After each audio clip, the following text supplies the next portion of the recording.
वो कहते हैं ना कि सबसे गंदा नशा इश्क का नशा होता है। इसके आगे दारू सिगरेट सब फेल है। इसका खुमार जब किसी पर चढ़ता है तो फिर उसे यही पता नहीं रहता कि वो कर क्या रहा है, सही है या गलत है। उसकी जानकारी ही उसे नहीं रहती है, वो अंधा हो चुका रहता है।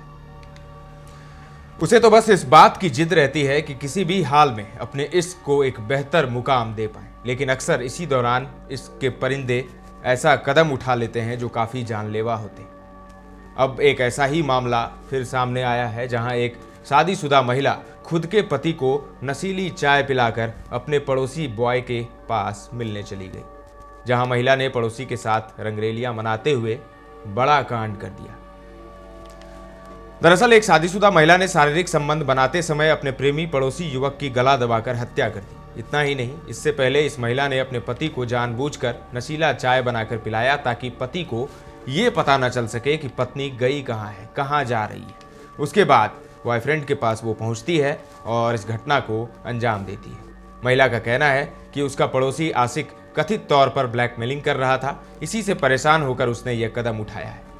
यूपी के बरेली का यह मामला है। यूपी के बरेली के भोजीपुरा के गांव घूर समसपुर के रहने वाले कारचोबी ठेकेदार इकबाल अहमद का शव 30 जनवरी की सुबह अपने ही घर के बाहर सीढ़ियों पर मिला था। पोस्टमार्टम रिपोर्ट में गला दबाकर हत्या करने की पुष्टि हुई थी। इस मामले में इकबाल की पत्नी शहनाज ने गांव की रहने वाली महिला रवीना और उसके पति इदरीस के खिलाफ केस दर्ज कराया था। इस महिला का आरोप था कि आरवीना से उसके पति के अवैध संबंध थे। इस वजह से रवीना ने अपने पति के साथ मिलकर इकबाल की हत्या कर दी। अब पुलिस ने रवीना को गिरफ्तार कर पूछताछ की तो उसने अपने जुर्म का इकबाल कर दिया है।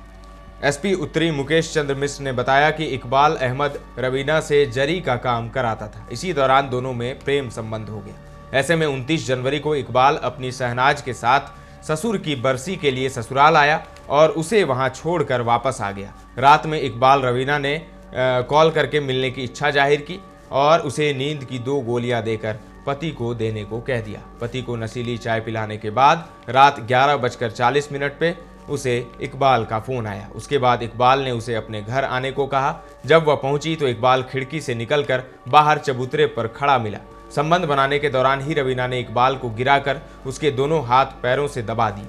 एक हाथ से मुंह दबाया और दूसरे से गला घूंटकर हत्या कर दी। फिर सबको दरवाजे पर फेंक कर चली गई। एसपी उत्तरी ने बताया कि रवीना ने इस बारे में अपने पति को भी जानकारी नहीं दी। इधर रवीना ने पुलिस को बताया कि काम के सिलसिले में नज़दीकियां बढ़ने पर इकबाल से मोबाइल नंबर का आदान प्रदान हो गया। एक दिन इकबाल ने जबरन दुष्कर्म किया।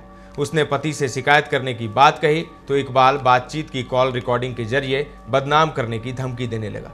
फिर इसी बहाने आए दिन उसे बुलाकर संबंध बनाने लगा। वह परेशान हो गई, इसी वजह से हत्या कर दी। हालांकि इस खुलासे को लेकर इकबाल के परिजन संतुष्ट नहीं है। इकबाल के भाई कल्लू का कहना है कि कोई भी महिला अकेले पुरुष की हत्या नहीं कर सकती।